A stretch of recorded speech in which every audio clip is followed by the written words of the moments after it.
All right, there we go. We're alive. Nicholas Haynes, what's up, dude?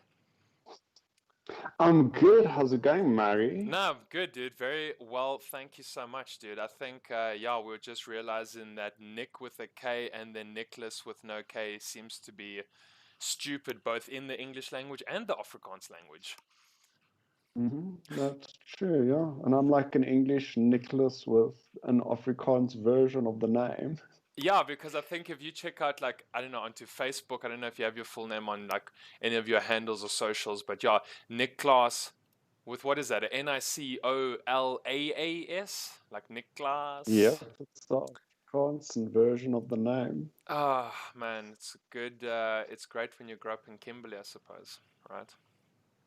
Yeah, yeah. When one of your parents are Afrikaans and insist on you getting those Afrikaans names.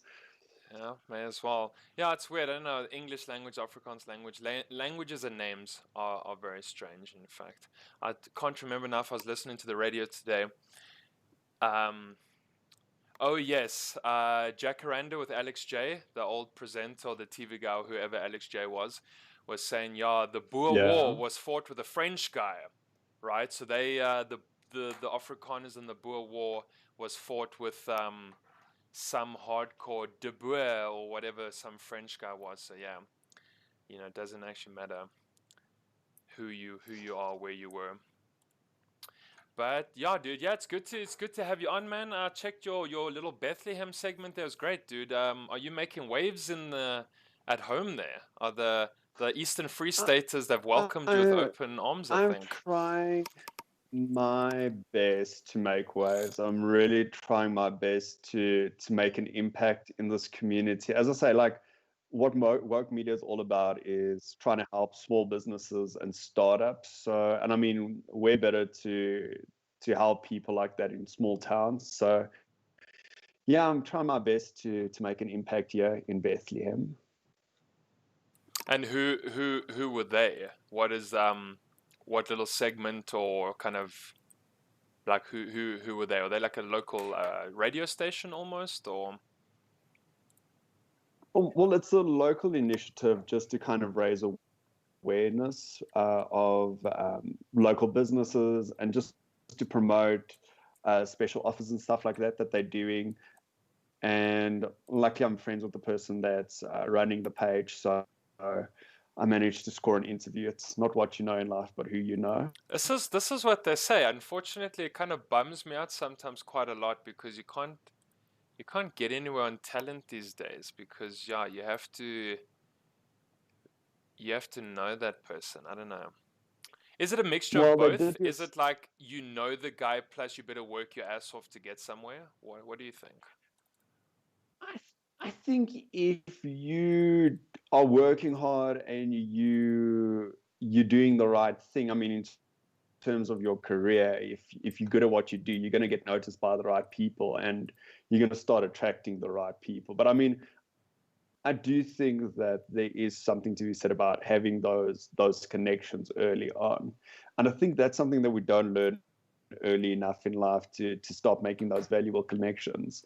Like I look on Instagram and on LinkedIn and I'm like, wow, I should have connected more with that person when we were at university together. Like we sat next to one another in class. We did a project together. I should have done more to stay in contact with that person.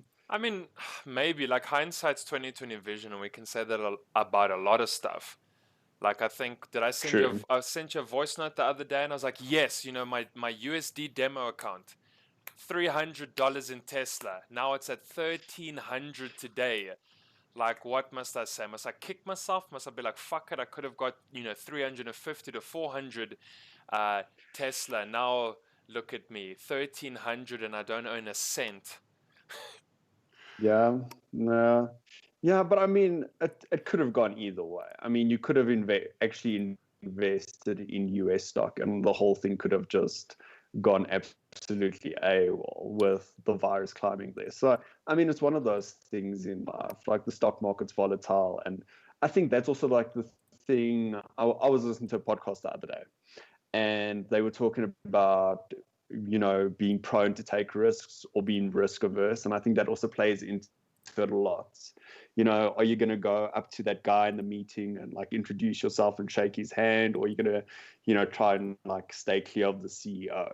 So I think it also comes in with the whole risk thing. You know, are you going to take a risk and actually invest in the stock market, or are you going to be a little bit more risk averse and do the demo account? Man, that's the tough thing to say, because like I said, you know, I did the demo account, maybe a little bleak about it now. You know, that whole hindsight 2020 vision. So whatever. But I mean, you were saying in that same voice note that like if you got into tech or pretty much like any fourth industrial stuff, you're gonna be fucking going home to the bank right now, I think.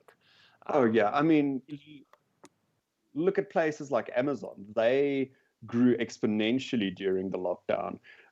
Places like Facebook, more people were investing in online advertising than ever before, because I mean that was really the only way to reach people while everybody was stuck at home. So I mean, tech places, social media companies, like anything to do with online, they grew exponentially. I mean, look at a place like Tesla.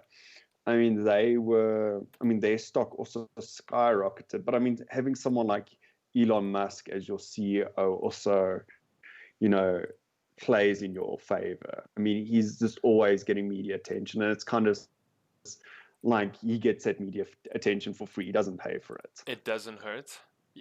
Yeah, because now No, no. everyone's watching his kind of SpaceX rockets go, you know, up into the moon or whatever the case is, right? I mean, Yeah, I mean, he's partnered with a place like NASA. Who would have thought that NASA would have partnered up with some private corporation? And I mean, in year they're busy sending up people to the moon together, and they're busy working with like people that worked on Marvel movies to create their spacesuits. I mean, it just shows you like the influence of Elon Musk.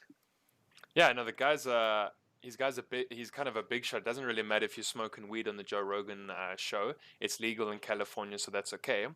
I think he did take a Yeah, hit after that just because of like government contracts and what he does, but I think yeah. it's On a kind of federal okay. level, it's not legal yet, so No. I think that did hurt him. But I mean, like he released like his Cybertruck, and within the first few days, they hit almost 500,000 sales. So I think he'll recover from it, eh? What do you think of that Cybertruck? It's not good looking though, right? Like it's quite ugly, isn't it? It's not good looking, but I don't know if you, in the third season of Westworld, you can see that they probably consulted with Tesla and with Elon Musk on how to design some of those futuristic vehicles, because a lot of them had the same aesthetic. So I don't know. It's not the prettiest truck, but I mean, if it does what he says it can do, I think just based on utility alone, it's gonna be worth the money. Yeah, well, I mean, like, so how many sales in the first day? It was like the first week, there was 100,000, 200,000, right? Yeah, and like he kept on updating his Twitter feed with all the sales that were coming through. It was nuts. I mean, as I say, like if you looked at it for long enough, it kind of grew on you a bit.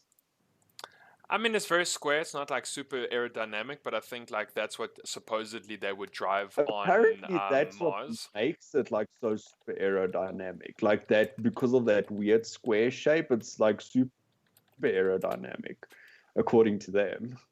But yet, like when we would design a Ferrari or a sports car or a Bentley, it has to almost have that very smooth, like egg shape. It's got to be not almost rectangular and almost rigid in shape like that, like stiff, not stiff, but you know what I mean. Like when you look Yeah, at that yeah. thing. Um, but dude, like what I'm super impressed about, and like you said, he kind of was posting the numbers or the stats the whole entire time. If you have a problem Mm. with your car, or you want to thank Tesla for their car, or you want to say that you've just got the new Model X, whatever, he replies to every single tweet people make. And I don't know if that's the difference. And Yeah. you're the social media guy, so maybe you can tell us from a social media plus a kind of business standpoint. He will reply to every single tweet where someone mentions, "Thank you Tesla, thank you Elon, your car is amazing. I did a quick software update. The car works even smoother than what it did before." He does it, dude. He replies to, like, I swear, Mhm. 90% of the tweets about someone talking about a Tesla.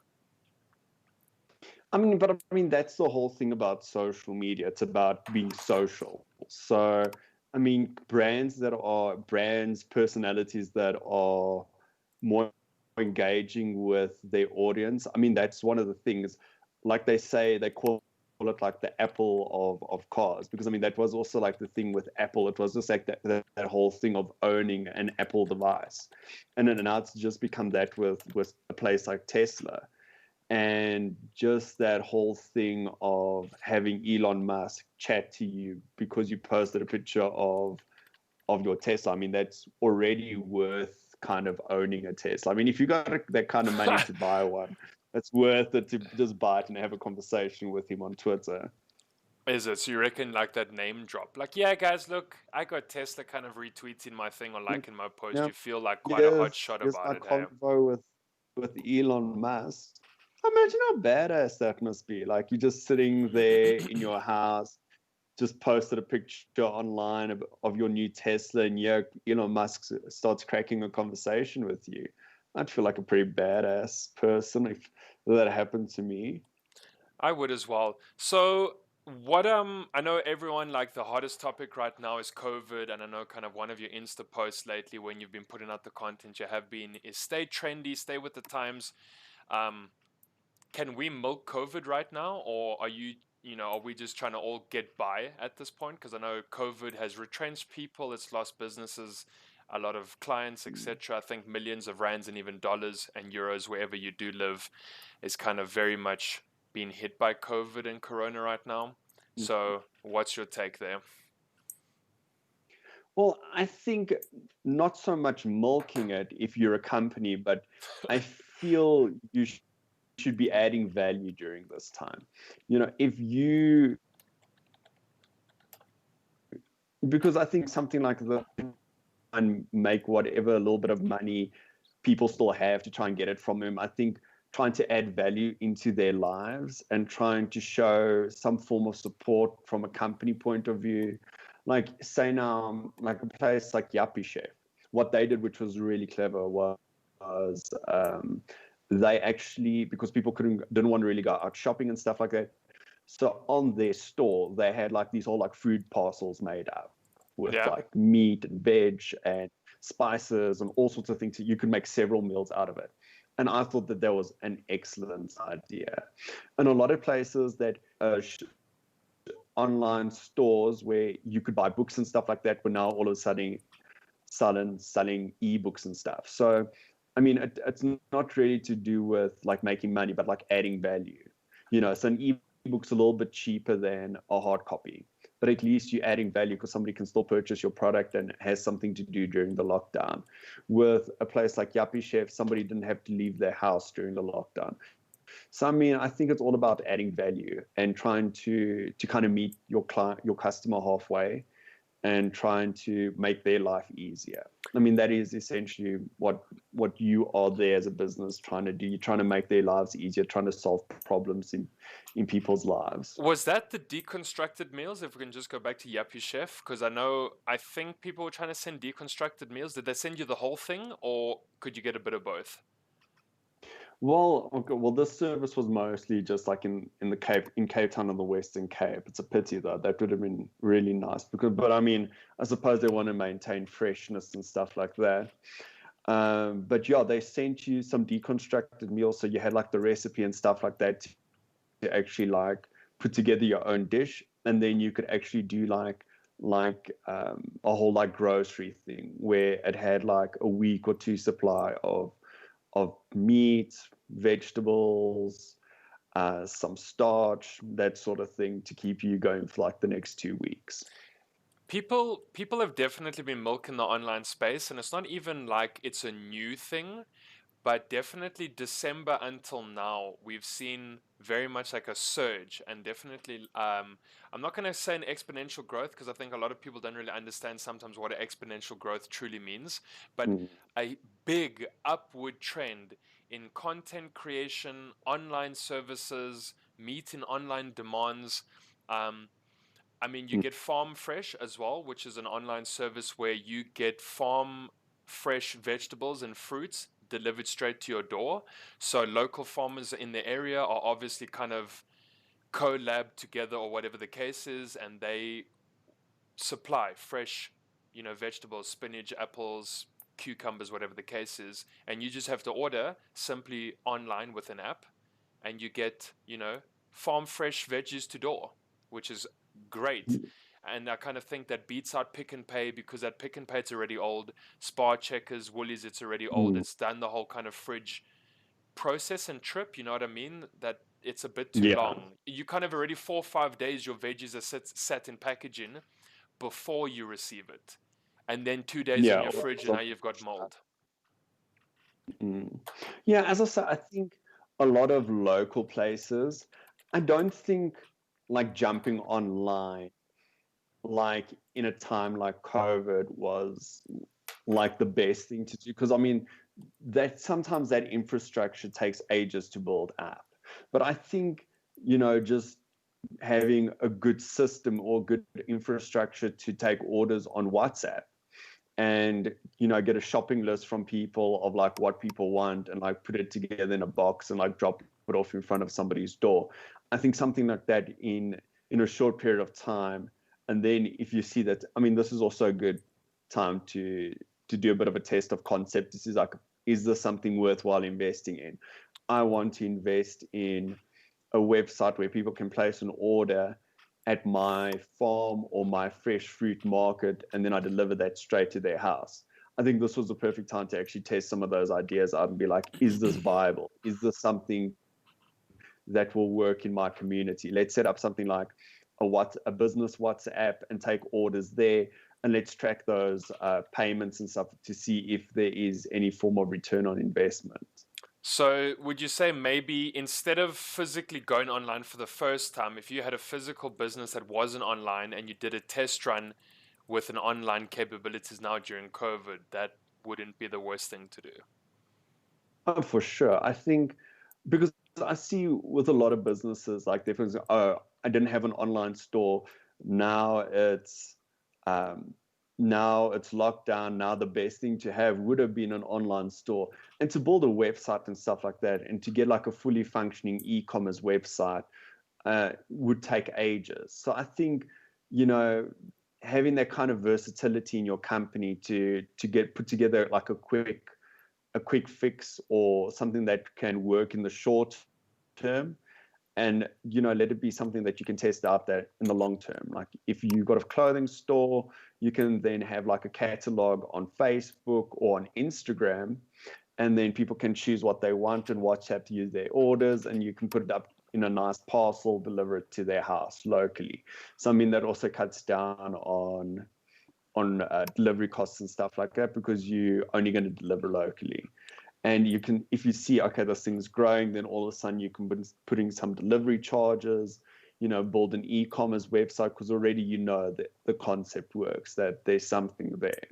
Is it expensive building websites? So I think a lot of people like to get, their sites, or sorry, their companies and businesses online, and like not on Facebook, not on Twitter, not on Instagram, just websites exclusively. If I want to be gift of the gab.coza, is there Yeah. very much like an easy free way to do that? Can I be on Wix, or would you say I've got to shell out maybe $1,000 to get a good website? What's usually happens around that? Well, with a place like Wix, the whole thing is it's like a template site, which is nice if you want something quick and easy that you can do yourself. I think Wix is great for that. But I mean, if you want something functional, if you want something that's going to give you a little bit more visibility on Google, I definitely say go for something like a WordPress site. The majority of all sites on the internet are WordPress sites, and they WordPress sites for good reason. WordPress sites track better. They do better with SEO and stuff. And there's a lot more integrations that you can do with it, and there's a lot more like open source development that you can do. So it does help. All of the websites that we do at Woke Media, I work with an exceptionally talented we do them all on WordPress just because of the quality of the website that you can get on there. As I said, I don't think there's anything wrong with those like build it your own sites. But as I say, if you want to have something like an e-commerce store, or if you want a website that you can monetize, I would recommend rather being on a WordPress site. And as I say, in terms of cost, even a Wix website, you can't work it on a free version.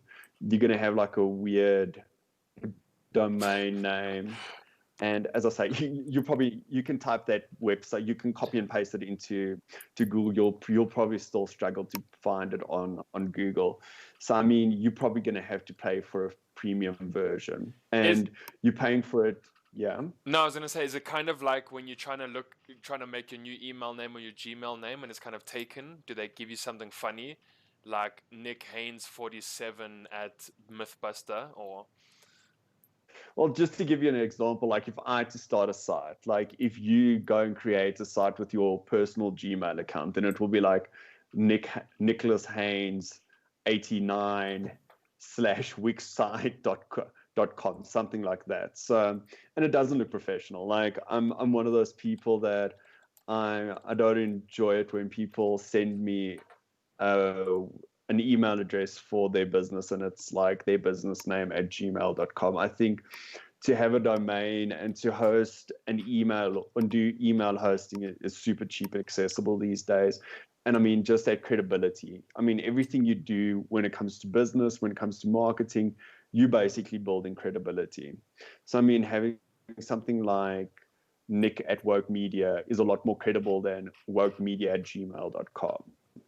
What's your feelings on having your full name in an email? Because I was watching one of these tea sessions in the afternoon, and he said, or maybe not even himself, but I definitely feel like that's the last place I heard it.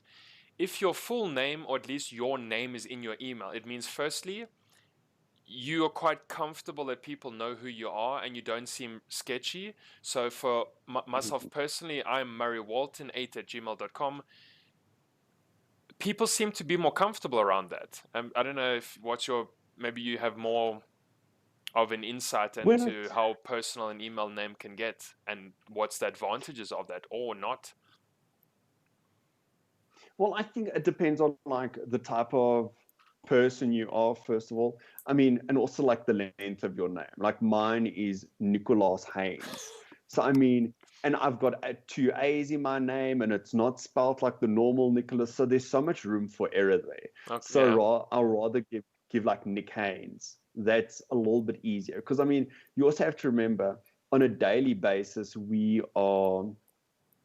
there's so many emails that we receive. There's so many people that we're communicating with on email. So I think also just making it easy for somebody to remember. Like with mine's my email address for my company for Woke is Nick at Woke. I think it's pretty easy to remember. It's pretty simple. If you have to if you're on your phone and you need to send me an email, Nick at Woke, pretty easy. My info email address is hello@work, so it's also something relatively easy. I think finding something simple and finding something that's going to kind of be memorable, I think prioritize that over your full name, unless you've got a really easy full name.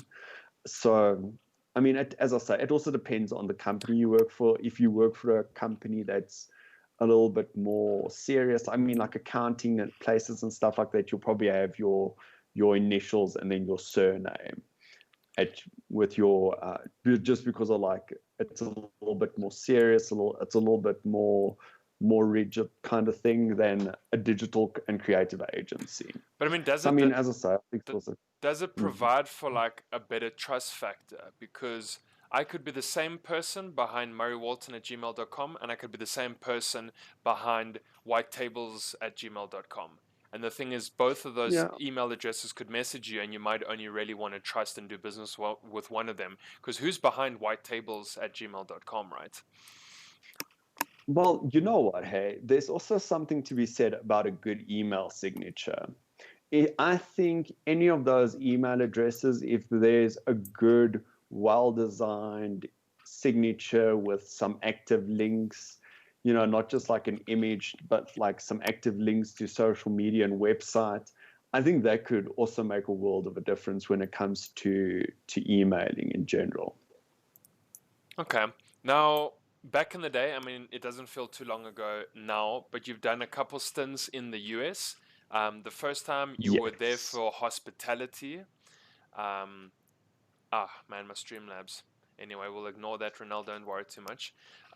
Yeah, the first stint you were there for hospitality, and then the second stint you obviously were now more into this digital marketing space. So maybe just run us through how your time was in the US. You can even start at the hospitality and what you were learning there, what maybe got your bug to go back, and then how.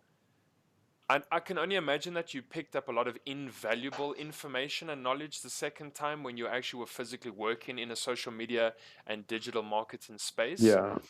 Yeah. So how was the whole stint in the US, man? I mean, I'm sure it's anyone's kind of dream. They all want to be in the land of the milk and honey, right? Yeah. Well, I suppose not right now with all the climbing corona cases. But yeah, my first time around, I lived on an island called Hilton Head Island, and it was just off the coast of South Carolina. At that point, it was the second most popular holiday destination in America during the summer after Hawaii. So, I mean, it wasn't the worst spot to have, especially if you're competing against the Hawaii. But yeah, dude, what a blast. We worked in the hotel, so money was good. Met a lot of interesting people. It was always interesting when you had South African guests that like come out of the woodwork over there, like peeking out at you, being like, "Hey, Uchanna, how's it?" So that was always very interesting. This one guy approached me and he was like, "Miss Yo Mas, of course." So it's always very interesting to meet South Africans abroad. And yeah, just in that whole space, people are on holiday, people are really like chilling. So it's nice to meet people in that kind of environment. So I met a lot of cool, interesting people. I worked with people from all around the world. I worked with people from Moldova, from Serbia, from the Ukraine, from England, from India. So yeah, it was interesting being in that environment, and I really enjoyed it. I felt like it really put me on a different level in terms of my career when I came back. Because yeah, at that point, I really wanted to be in hospitality, and then one day, just randomly, like these people came to me and they were like, "Hey, like we've kind of a bit short-handed in the marketing department. Do you want to come and help us out there for a while?" Because I'd gotten to know some of the people that worked in the back office of the hotel. So I was like, "Yeah, sure, why not?" And that's where it all started. That's where I really fell in love with marketing, and just that. I mean, with hospitality, you can reach one or two people and make a few people happy, but with marketing, and especially digital marketing, your reach is so much bigger. Your ability to satisfy so many other people's needs are so much bigger. So that kind of like, I just fell into that. And when I came back home, all I wanted to do was go back to university and study marketing. And then yeah, as soon as I got my honors degree, I got contacted from a girl. It was so weird. Like, it was a company that was doing hospitality management or hospitality like internships, and a friend of mine from the hotel that I was working for actually got us in contact, and we chatted like throughout my time at university, because like I did reach out to her very early on and say, I'm interested to do another internship. Like, do they have something in marketing? Is there something where it kind of combines marketing and hospitality? Because I do have a hospitality background. And then one day they contacted me and they were like, "Oh, well, we've got we kind of recruit for hospitality companies, and we've got a digital marketing internship at our company. Do you want to do the internship?" And I was like, "Yeah, let's do this." So yeah, ended up in Los Angeles. My first day in Los Angeles, I got lost for 8 hours, but yeah, it was an interesting 18 months. I learned a lot. Eight I hours? Like 8 hours? Yeah, Yeah, I was on a bus for like 8 hours, like just driving around the city. Like I had no idea where I was. And then luckily, I managed to find like a T-Mobile, and I charged my phone because my phone died at some stage. And I charged my phone and I got onto the GPS and I figured out how the bus routes worked. So yeah, after 8 hours, I managed to get back to the place where I was staying. So that was a relatively easy and interesting day. But yeah, Los Angeles was a very interesting city. Uh, if you ever want to see diverse, like that is it. Like it was a mega city. Like it's almost the size of Gauteng. The city of Los Angeles alone, that's how big it is. And there's people from all around. There's people from the Philippines, people from Thailand, people from Taiwan, people from Russia, the Ukraine, people from South America, people from Canada. It's insane just the amounts of people. It's like an entire world in one city. So that was always very interesting. I mean, the office where I worked, there were people from England, there were people from France, there were people from Guatemala, people from Honduras, people from the Philippines, people from South Korea. So it was exceptionally interesting just working with those people But and like learning from. that's very big in the States because you get a lot of people that are already third generation in the States, right? Filipino, Thai, Yeah, Korean. You get a lot of those Chinatowns, and you can go have Korean barbecue at the next place. Then, if you want to have a good Thai, you can go here. Um, I think in their Congress or whatever the case is, they've got something like, is it over 100 registered language they can translate or speak? Because I mean, that's how many different groups they I have think there. so. So if Yeah, you kind yeah, of are want to be, if you want to be represented, Japanese, Thai, Vietnamese, Korean, and those are even the big ones, right? They've got a whole lot of like very small minority groups there. They apparently have all of it. A buddy of mine, he comes from Seattle, Washington, or at least close by then Spokane. And he was saying, yeah, yeah, I mean, that's me like guesstimating. So I would say at least like 60 plus. So anything between like 65 to 100 are like registered languages that they cater for. That's a crap load if we brag here, oh, we've got 11 official languages. Like, yeah, no, yeah. no, It's insane. no. And I Let's think, not brag too much. but yeah, as I say to you, it's pretty interesting living in a city like that. And I mean, I was like a bus ride away from a place like Santa Monica and Venice Beach, which were becoming like the game hubs of, or like the gaming hubs of the world, where some of the biggest gaming companies were situated. And then you also had a SpaceX, which was also in in Los Angeles. You had Silicon Valley, which was basically like an hour flight away. So it was super interesting. And I mean, everybody at that stage was into digital marketing. They were into social media marketing was a massive trend. So I mean, and just kind of trying to be part of those communities and learning from people in those communities. I met so many YouTubers and hung out with a lot of people that were YouTubers for a living, and they did exceptionally well. They had some extremely interesting takes on how to do marketing and how to generate those views to actually make a living off of it. I met people that did content marketing for GoPro, which was really interesting, to like just talking to them about videos going viral. I mean, that's kind of their thing. So it was super interesting, just like chatting to people and getting to know people in the digital marketing industry in Los Angeles. Because I mean, it's on a completely different level to what we're doing here in South Africa currently. Oh, I'm sure. I mean, it feels always like South Africa seems to be so far behind everyone. And, we Mhm. will only be making YouTube stars on this side like 1 year, 2 years after it explodes somewhere else. And we're only going to have live streamers blow up this side kind of 2, 3 years after the case. And even maybe getting big on TikTok. right? TikTok now obviously being quite a phenomenon that's kind Yeah. of just gone crazy with, and it seems to be very much like the younger crowd right now. And I don't know if TikTok seems to be full of just people that are dancing and kind of making these stupid dances Well, up. it's kind of evolving. I mean, like a lot of social media platforms, like what they start off as and then what they mature into are sometimes usually two very different things. Like, I mean, if you look at what TikTok used to be, it used to be a thing where you could go and lip sync and dance, and it was like very driven by music because that's what TikTok started off as like a music app where people could go and lip sync and dance to music.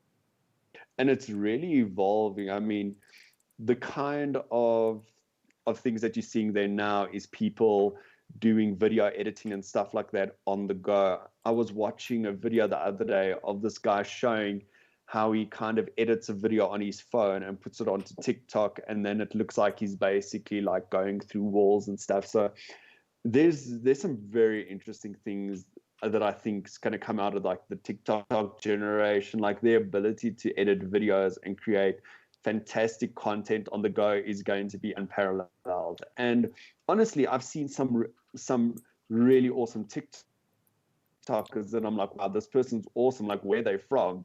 And then you go and look, and then it's like, oh, it's this chick from South Africa. Or you go and you have a look, and it's like, oh, it's like a dude from South Africa. The content's amazing. Like, you could put it up there against TikTokers from Europe and America, and it's right up there. The content's on par with that kind of quality. I'm having a laugh and a giggle at myself here. Ronald's like, I TikTok my cat.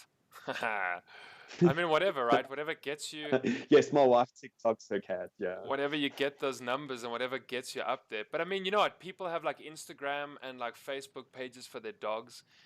You can be like Sir yeah, Scruffles, 68, and you like got fucking 10,000 followers on Instagram just because you're like a cute little Pekingese or a pug or something. I think, yeah. especially like inside the social media space and you know what we put online these days, it is physically endless.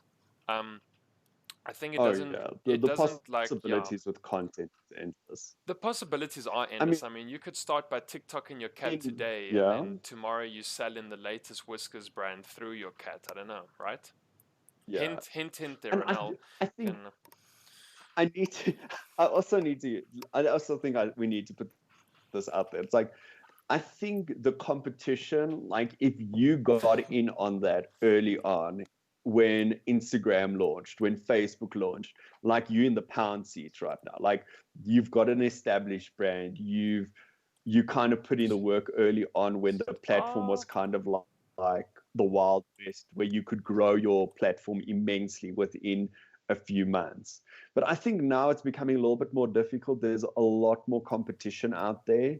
So I think like pushing it to the limit with your kind of content, again, it goes down to content quality and what you are putting out there. And I mean, there's so many layers to it. I mean, it's the quality of your content, it's the quality of the copywriting, the right hashtag strategy. Like, do you understand the algorithm of that platform that you're doing it on? Do you understand your audience? Do you know when they on Instagram? Do you know what kind of content they're looking for on Instagram? So I think, when it comes to those platforms and growing it and having like that picture with like the dogs and having the videos with the cats and stuff like that, I think, and I, I think if you're ever really interested in this sort of thing and want to see the power of social media and like pet profiles, there's a documentary on Netflix called At the Movie. And yeah, it just shows like how these people are busy like kicking ass with their pets, that they get paid like $1,000 per post that their cat's in by like pet companies, by like sponsors, that like those people, like that's their day job, like posting pictures of their cat and like making serious money per post. I mean, dude, like I wish, right? Like I feel like were we born just a little too early or not late enough for, because like fuck it, we were raised on like a Nokia 3310 and playing Snake And you could, Oh let alone yeah, and email people. You fucking collected your post from the letterbox, dude. The postman rocked up on his red bicycle from the post and he dropped off your thing, put it in the slot, you fetched it. And yes, Facebook did come around kind of 2008. And if you were kind of in high school or leaving high school, you could have started a very early Facebook account as long as you had an email.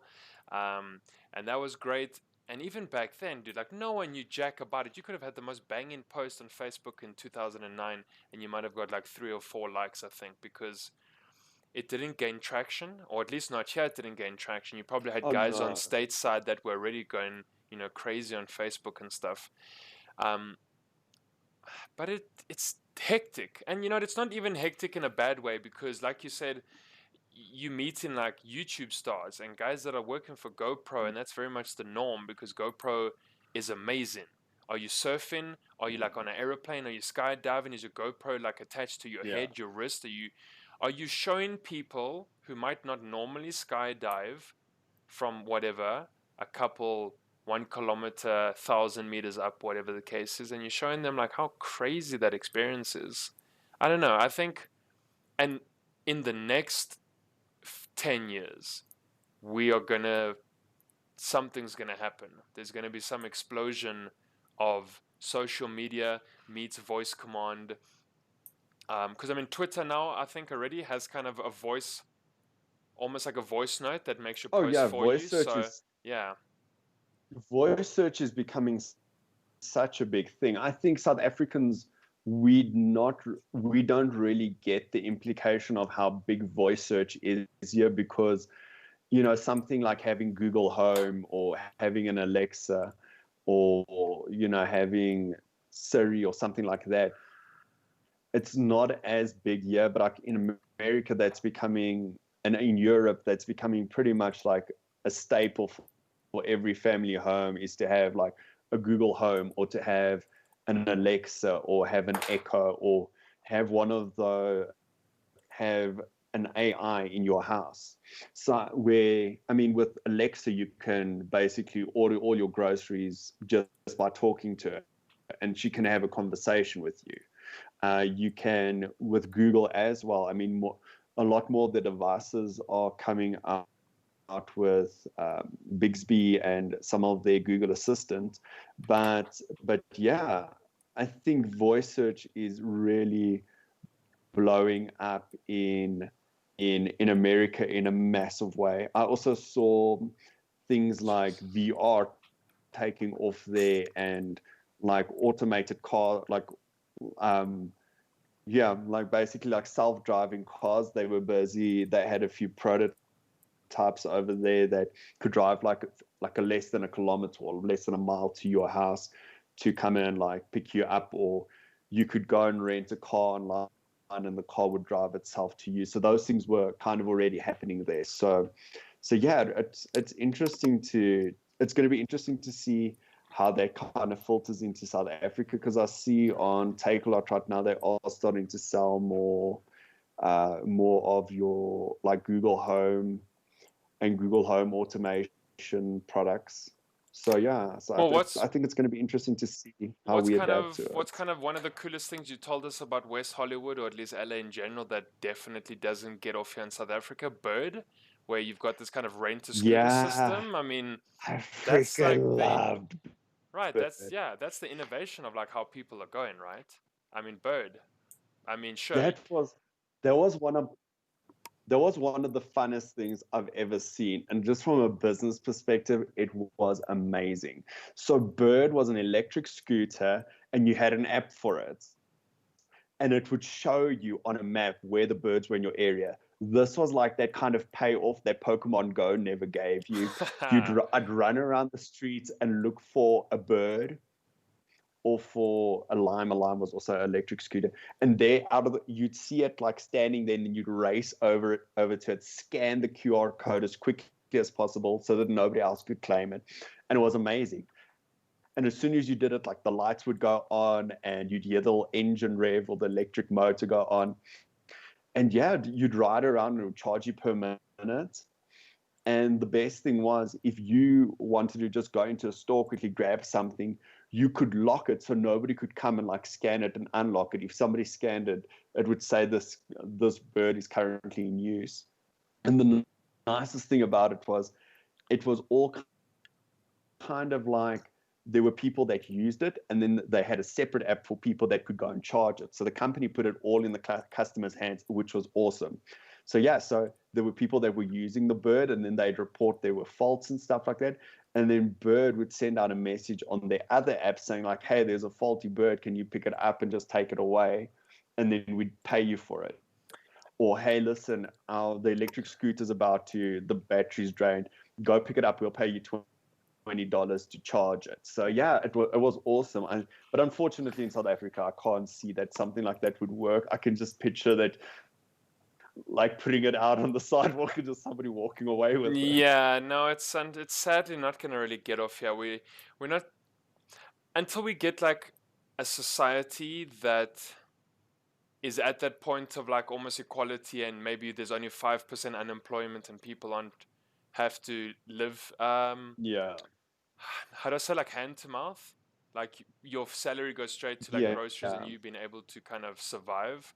It's not going to work here because, yeah, why would you not take a $1,000, 12,000 Rand scooter and take it for yourself to sell it for parts or whatever? I mean, it's just sadly the reality of it. And that in turn, I mean, I remember, Nick, you were telling us that in turn creates almost little micro economies or businesses within it, because people were all getting paid to charge the birds as well. So they would like run around town fucking collecting birds and like charge 5 of them at home. Yeah. I love that about America. And I mean, that's something you can basically put into place in any economy in the world. It's just basically finding out what that country's like need is. Like America was super good at creating like these little micro economies within an economy where it was very peer-to-peer based. Like they had a thing called TaskRabbit, and it was the most it was mind-blowing. We had people from our Austin office that came to Los Angeles, and we had like a beach day as a company, as like a team building event, and they forgot their towels in Santa Monica.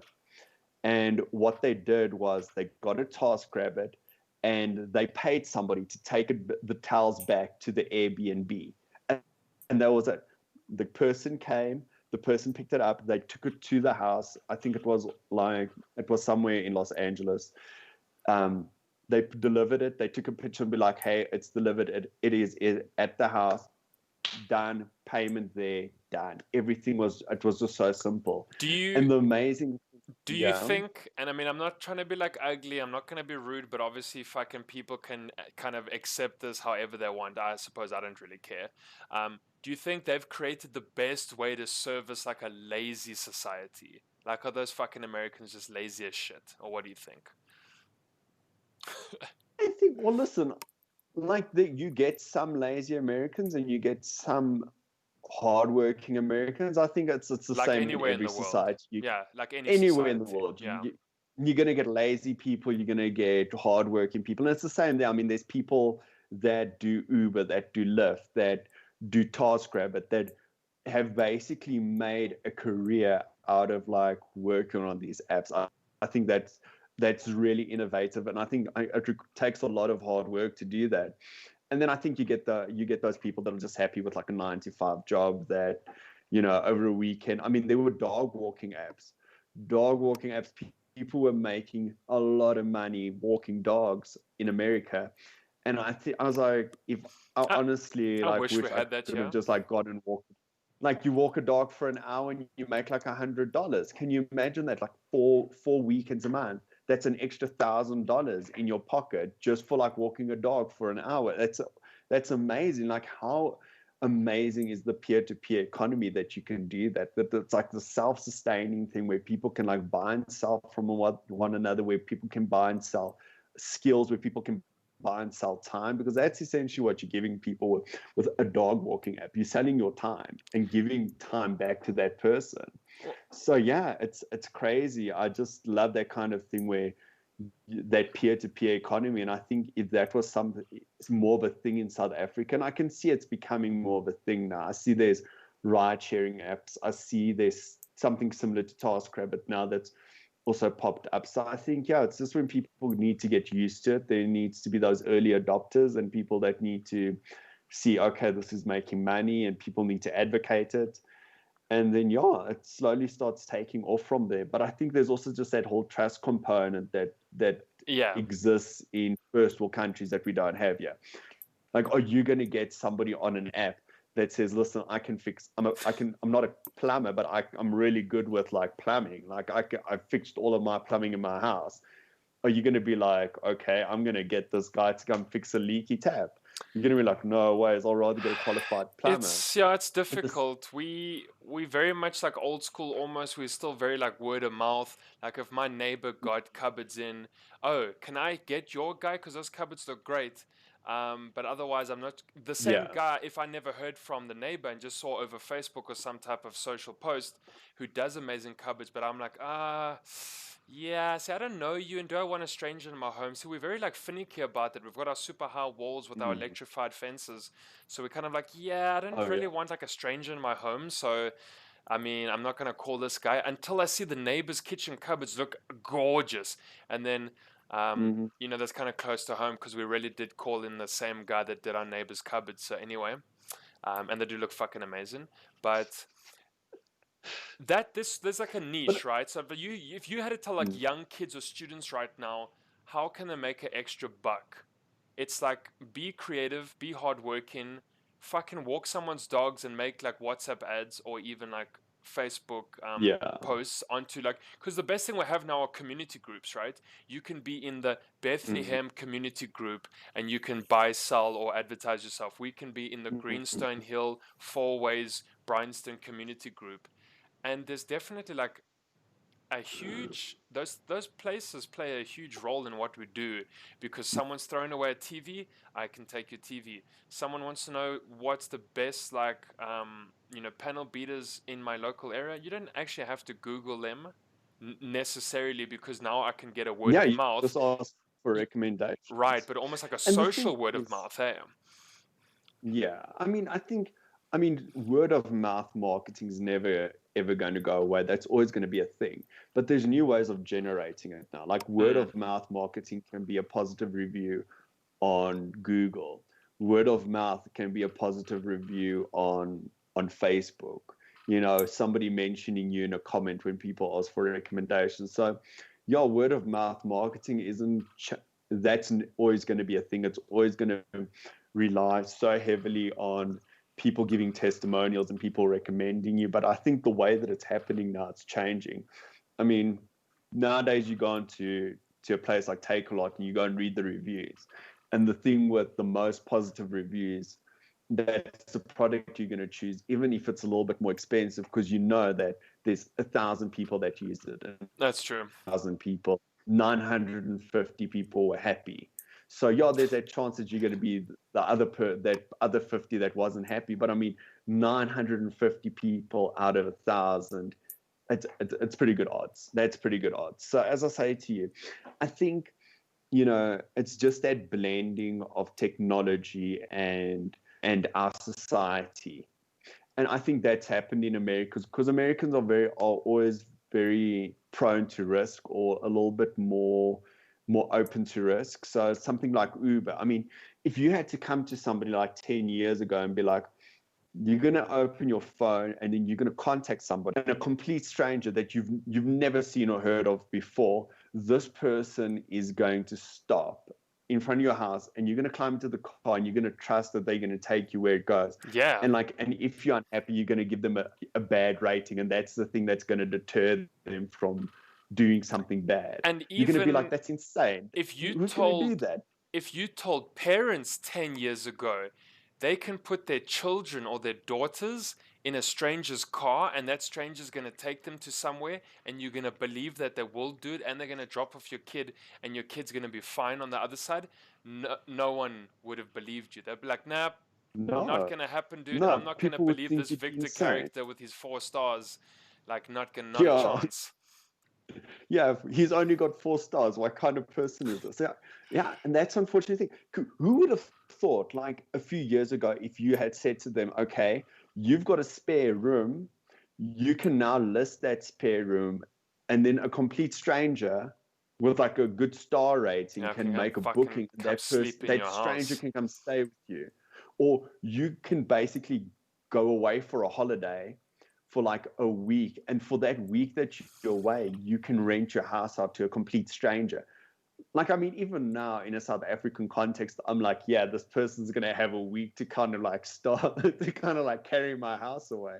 But I mean, in America, there's some amazing, like luxurious apartments that they rent on Airbnb. And you go in there and there's just that trust factor. I mean, it's like better than a 5-star resort that you're staying in, because it's got the latest of everything, but you're paying a bit less for it because it's on Airbnb. But And I but mean, Airbnb has no, yeah, no, I was just gonna say, like, it's flipping amazing because some people's Airbnbs are incredible. Obviously, some Airbnbs are obviously quite trashy. It depends on what the guy can offer, but then you probably shouldn't give them the rating they don't deserve. Um, we stayed in an Airbnb, I think, in Budapest. It was gorgeous. The guy didn't even live there. He literally had a separate flat. That was his only, like, that was his Airbnb exclusively, and it had just a bed, mm, like almost like very much like an open plan with a bed, and off the side was a bathroom, and you had a small kitchen, and that's all you needed because you just wanted a bed to sleep on with a roof over your head, right? And this guy didn't stay yeah, there. He met you. He said, "Hi, my name's Klaus. Here are the keys.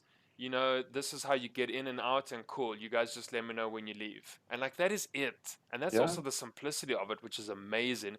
And the place was gorgeous.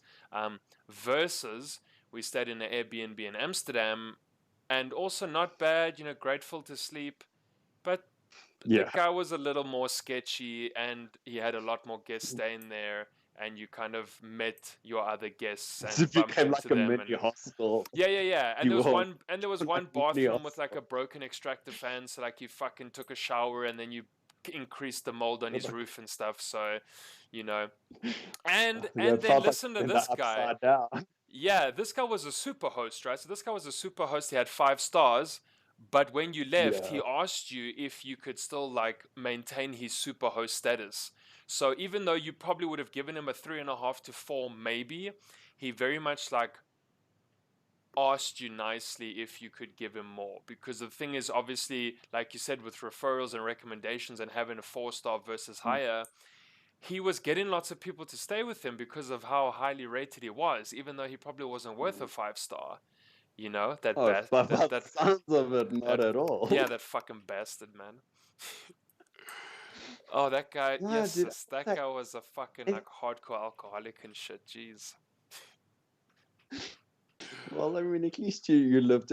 Listen, it makes for good stories. As I say, it's interesting the world that we live in now. That Oh, like those are experiences we get to have because of like this whole peer-to-peer economy. Like, who would have thought that like anybody with a car can become an entrepreneur by driving Uber? yeah, yeah. Anybody with an extra room in their house can be an entrepreneur with just by having an extra room, which kind of takes that whole thing away from like, oh, you have to like have a skill A, B, and C.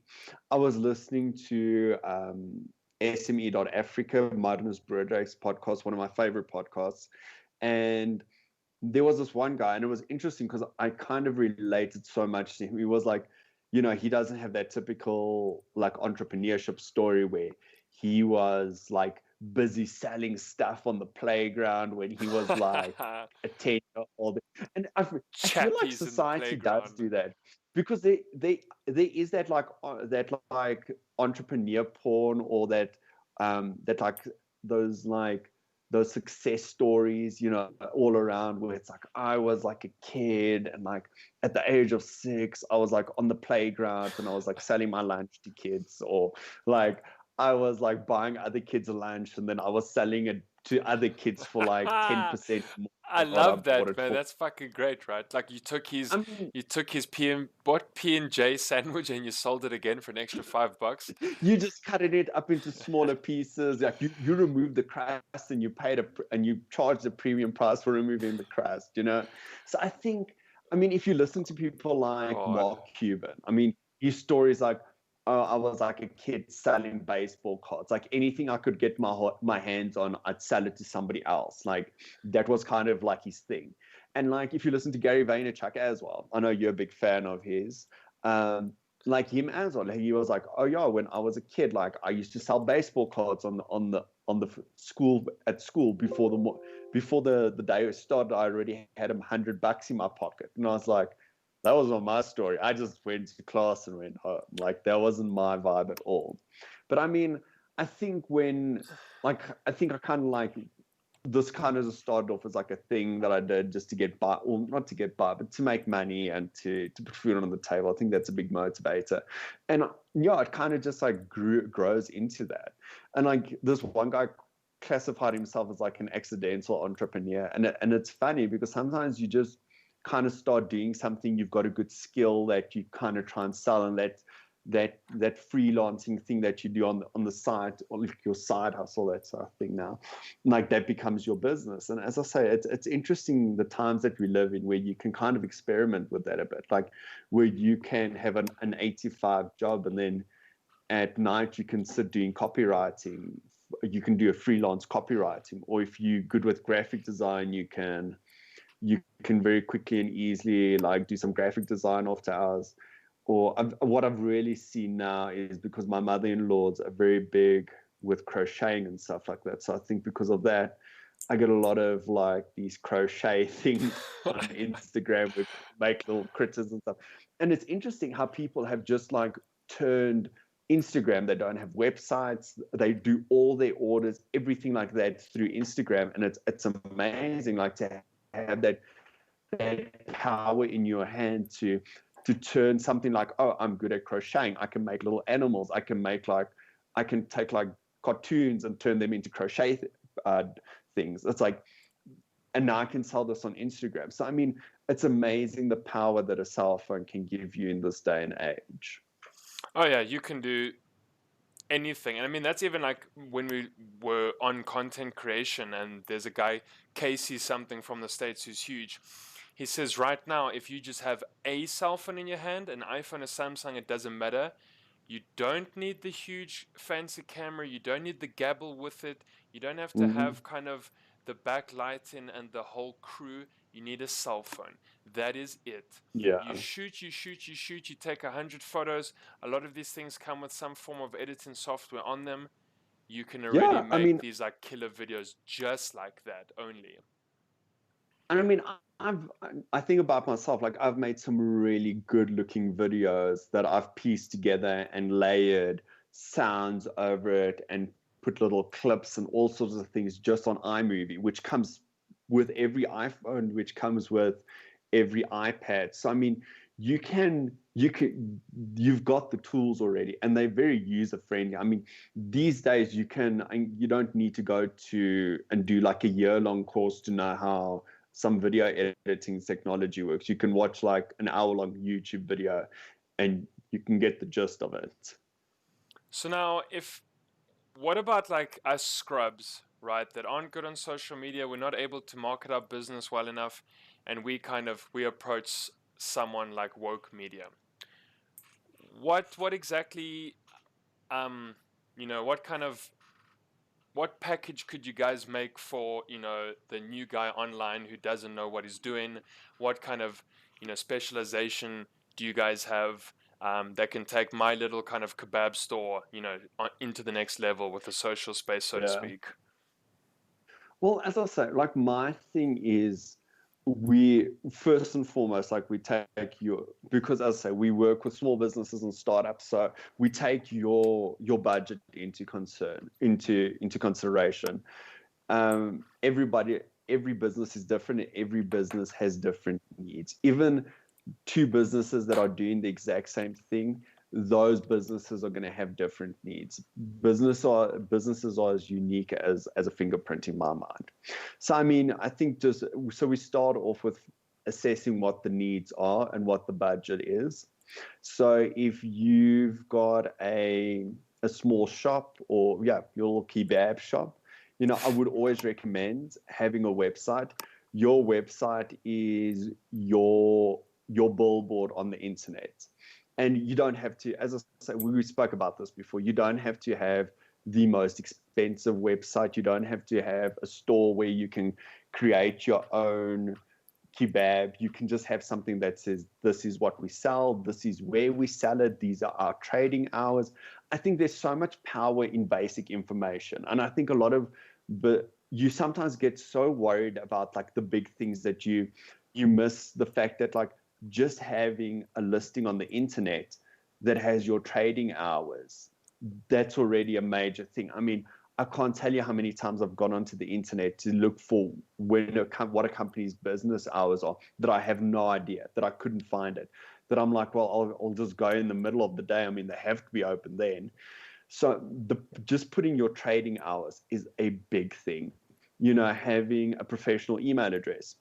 You know, if it's Murray's Kebabs, have info@Murray's Kebabs or hello@Murray's Kebabs. So that's already another big thing that adds to that credibility. Now I know what times you're working, and I know how to get in contact with you. Have a business WhatsApp. You can automate messages and stuff like that, so you don't have to physically be on your phone the whole time. But that does add that personal element. So have a business WhatsApp. Have that number there. Have a phone number, have an email address, just have some basic contact details. So there's already a lot of power in that for a small business. And yeah, so that's what we help you to do. We help you to put your business on the internet. We help you to list yourself on some local listing sites. We help you to create a Google My Business account. So there already, you don't need a website, but you have a web presence.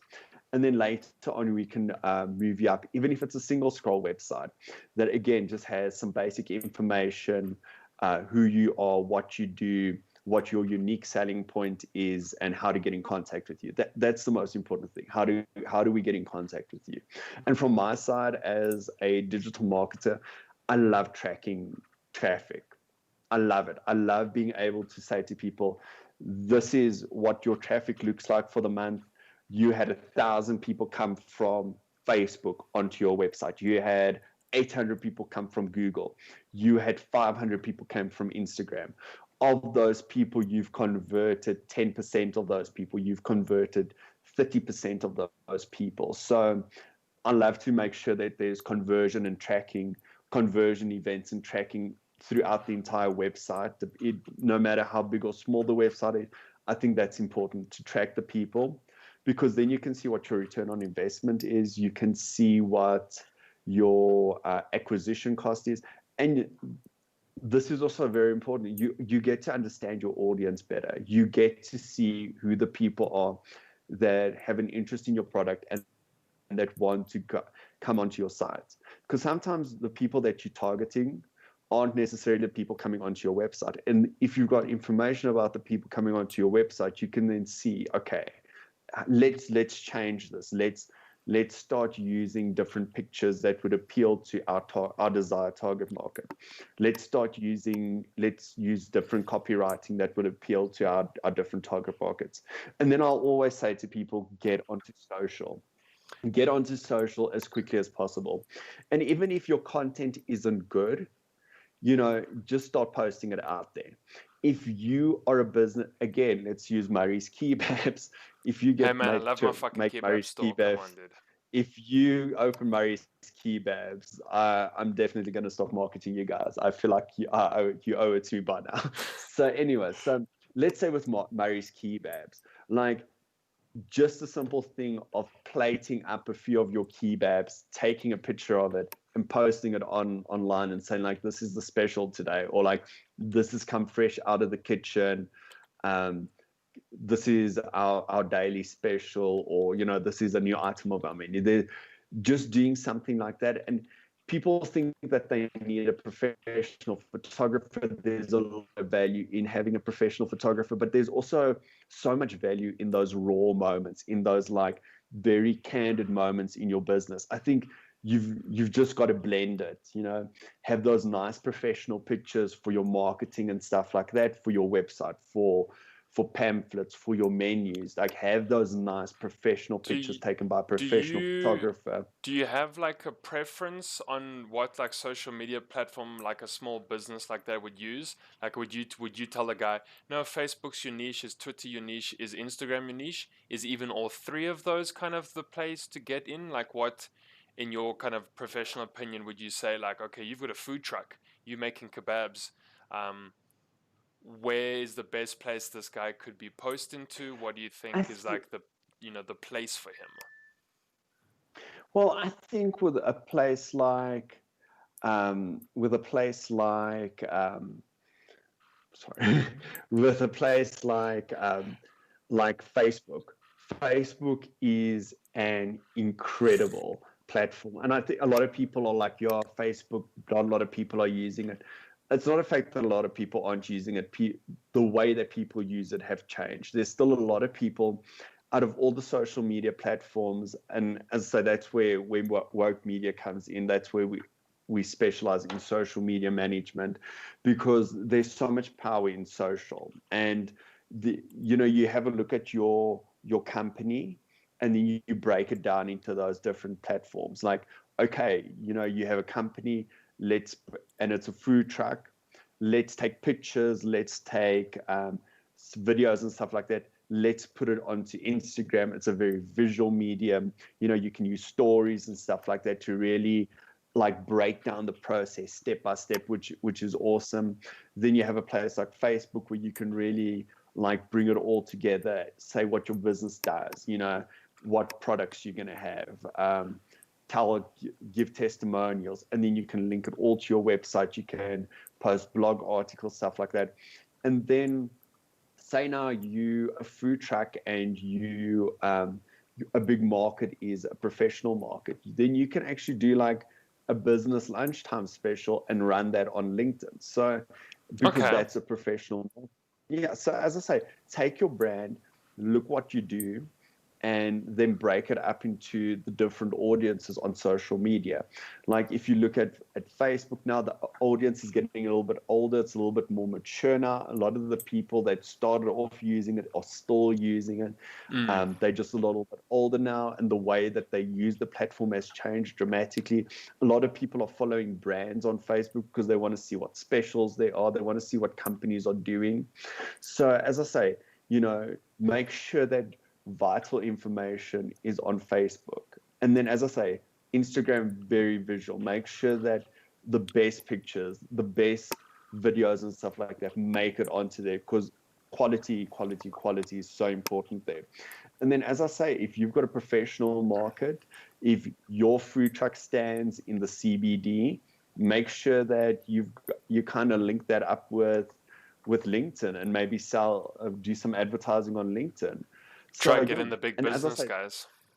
oh yeah, for sure. And as I say, like that's really what we at Woke Media try to do for small businesses. We try to help you guys to get onto the right platforms so that you can get the most value out of it. We try to set you up with whatever you need. If you need a website, we can help you with that. If you need us to set up Facebook accounts, Instagram, LinkedIn, Twitter, what else is there? TikTok. I'd really would like to work with a company that's on TikTok. I think that would be really Where cool where do you to where do you that. stand on like Snapchat? Because I don't think we've mentioned Snapchat at Oh, all. It's also very oh much my like a God, short Snapchat. clip. Yeah, where do you stand on Snapchat? What's your vibe I there? think I think honestly, if you're willing to make the investment in Snapchat, I would rather take that same amount of effort and put it into Instagram. The Okay. day that Instagram launched stories, like Snapchat lost its big footing in the market.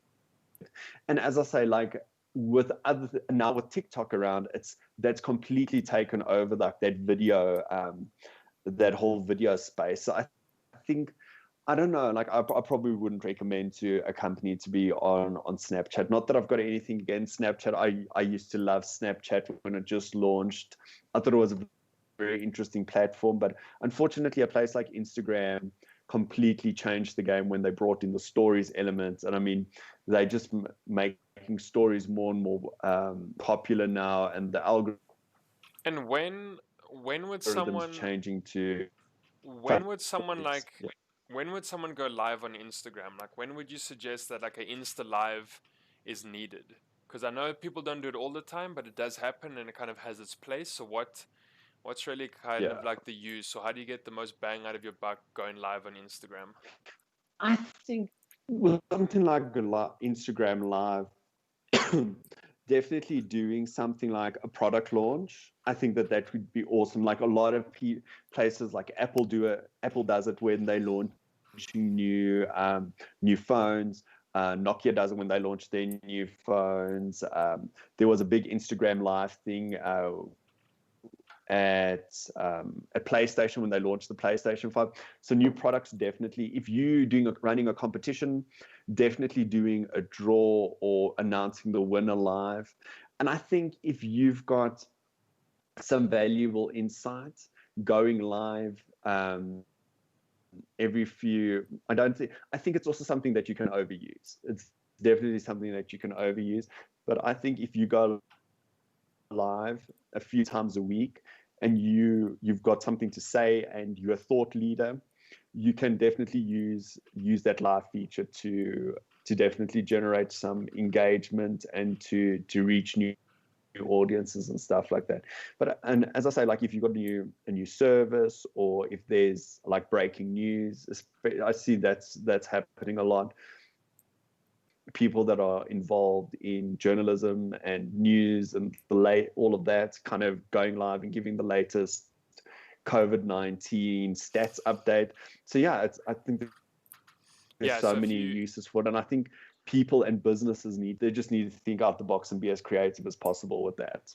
Yeah, so if you pretty much like already are an influencer of sorts, like, or at least have kind of say, let's say you've got 5,000 followers, 6,000 followers, like you said, you're a journalist, you're covering kind of Sky News, BBC, whatever, and you're at the latest rally or protest or kind of something, and maybe you're not there with your crew, maybe you want to get the hot scoop.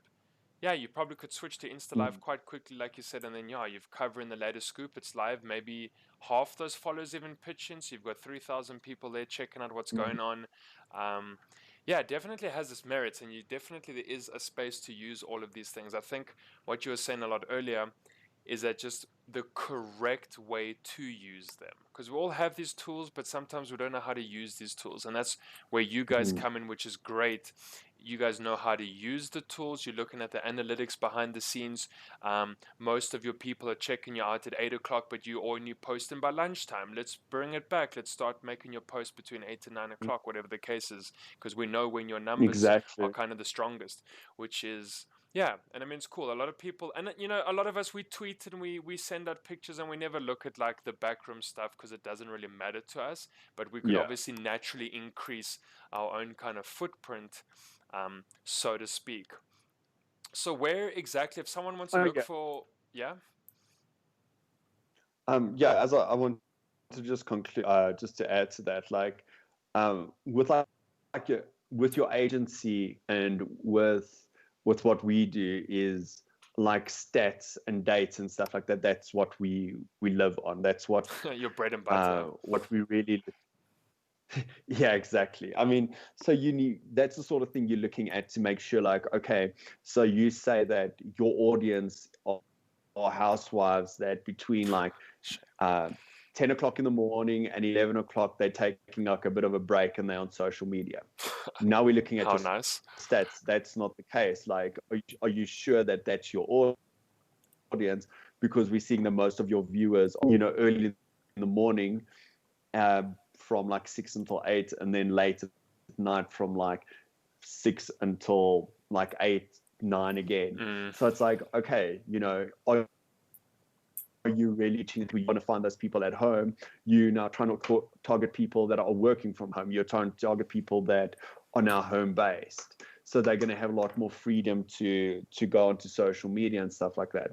So there during the daytime, there should be more active users. So you have a look at those stats. And as I say, those stats really paint a beautiful picture. It really tells you whether you're engaging with your audience or not. So I think, so yeah, so from an agency perspective, that's where we come in. We kind of look at that data and turn it into like a story for you to tell you whether or not you're reaching your audience or not. yeah, basically we would get a nice little kind of summary or report from you guys saying this is exactly when you're kind of hottest, and this is when your posts are making the most impact, so to speak. And that's great, because that's how you get bigger. That's how you get your name out there. the correct usage of kind of tools and data and numbers. So Nick, if someone was looking for woke media, if people want to kind of get hold of you guys and say, well, hell, this sounds great. I need this for my business. I want to get my online presence going. Where can we find you? What are like all your handles? What is like your .coms? So, okay, so first of all, our website, it's still we're just doing a bit of updates and stuff like that. So by the end of July, it should be up and running again, and it should be live with some amazing new features and little things to make everybody's lives easier. So, but that's wokemedia.co.za.